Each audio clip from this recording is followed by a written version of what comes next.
So let's do a sample problem here. How about this integral? The whole thing about partial fractions is just algebra on the rational function to try to make the integral very easy to do once we've done all the algebra.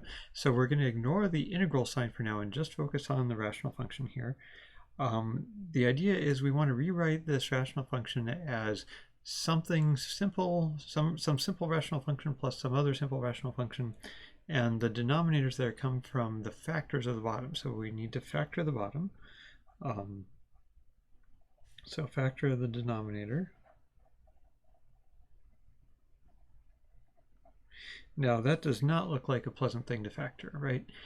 So if we were going to do a lot of problems like this, I would say go use Wolfram Alpha to factor that. It's not a bad idea here.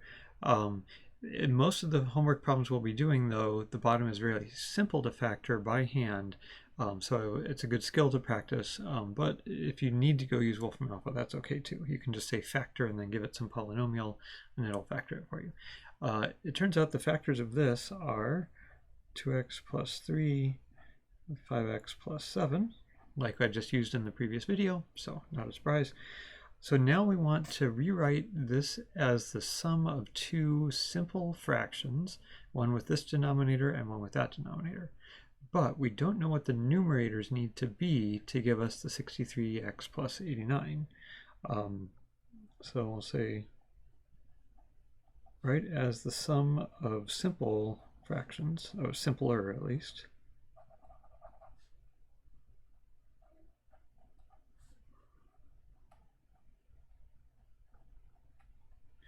So we'll say something over 2x plus 3 plus something else over 5x plus 7.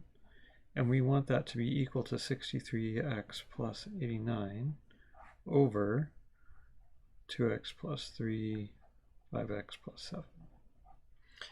The thing is, we don't know what we need to put on the top to get this once we do the common denominator and add the fractions thing. It's not just going to be a 1 and a 1, probably. So in math, what do we do when there's something we want to know but we don't know what it is yet? We give it a name and then we solve for it. So we already have x here. We can't give it the name x. It's traditional to use capital A and capital B there. So we want to find capital A and capital B that make this work.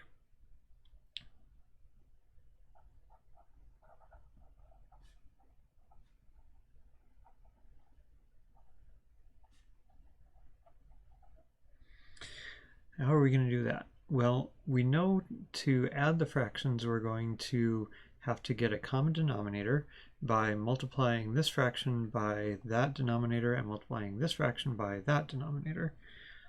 So we'll say a times 5x plus 7 over 2x plus 3, 5x plus 7, plus b times 2x plus 3 over, you could say 5x plus 7, 2x plus 3. I did that in the other order here to make it clear that I'm kind of multiplying by 2x plus 3 over 2x plus 3, which is multiplying by 1, which is okay. And that has to, again, be equal to this, 63x plus 89 over that thing. It's just going to be the same.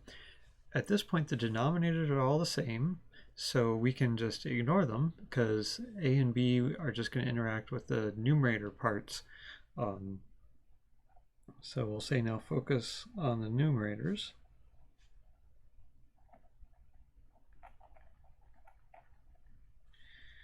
So we have a times 5x plus 7 plus b times 2x plus 3 equals 63x plus 89. And now we need to find the a and the b that make that true. So what we can expand, right? So write a times this, a times that. So a times 5x plus a times 7 plus b times 2x plus b times 3 equals 60x plus 89. And then let's collect like terms. I have an a here, I have an x here and an x here. I have a not x here, just a constant, and I have a constant here.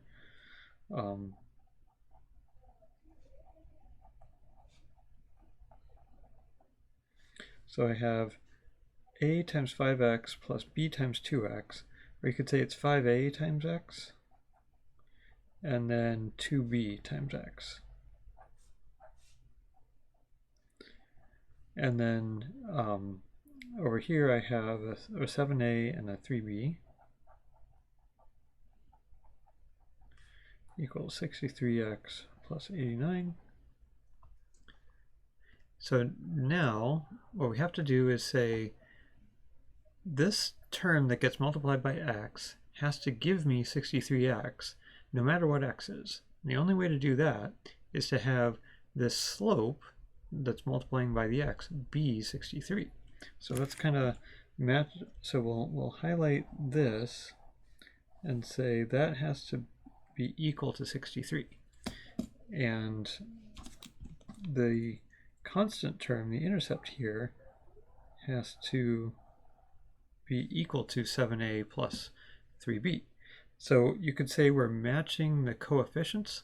The coefficient on x is 63. The coefficient on x is 5a plus 2b.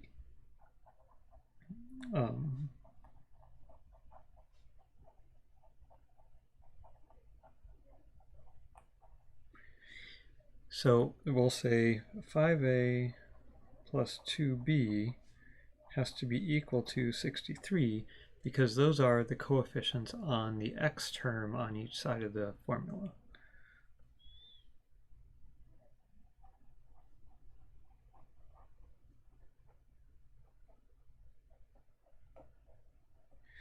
And 7a plus 3b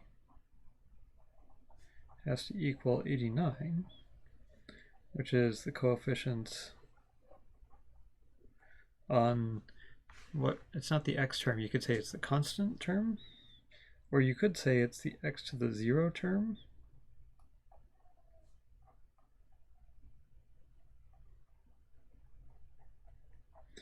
And if that's the x to the 0 term, because x to the 0 is a constant, you could say this is the coefficient on the x to the 1 term. And if you had x to the 2 terms, had one of them over here and one of them over here, then you would write another formula saying the coefficient on x to the 2 here equals the coefficient on x to the 2 over here. And if you had an x to the 3 on this side and x to the 3 on that side, you do the same thing. So we just keep matching the coefficients on x to a power has to match the coefficient on x to the same power on the other side. So now we have a system of equations, two variables. So then we have to solve the 2 by 2 system.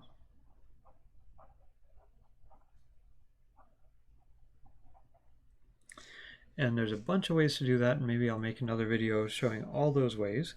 Right now, I'll just give you the solution. A equals 11, B equals 4.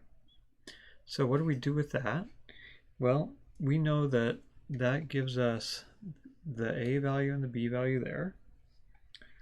So we're saying 11 over 2x plus 3 plus 4 over 5x plus 7.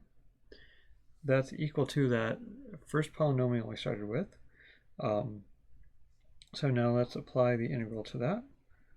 2x plus 3, 4 over 5x plus 7. So what is that integral?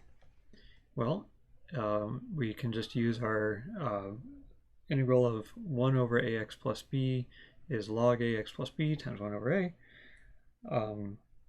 And so the 11 will be a multiplier out front. Integral of 1 over 2x plus 3 is 1/2 times log absolute value of 2x plus 3. And then here, think of the 4 as a multiplier out front. And I have a multiplier of 5 on the x, so I have a 1/5 there, times log 5x plus 7. And we're done. And we could go take the derivative. If we take the derivative of that by hand, we should get this. and then we'd have to do all the fraction adding stuff, which would be a pain. It's probably not worth it.